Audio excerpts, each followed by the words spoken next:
My name is Saarang. I'm 10 years old and I am from Kochi, a southern city in India. And this is my invention. It is a smart seat belt.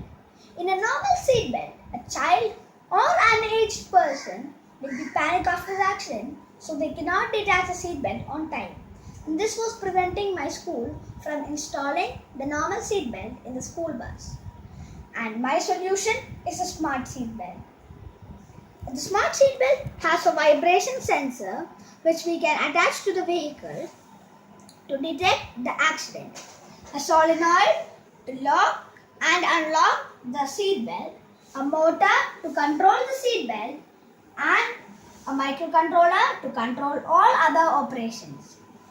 When the accident happens, the motor pulls the person back so that the person will be safe, and when the accident safely overs, the seatbelt detaches by itself so that the person can get out of the vehicle easily.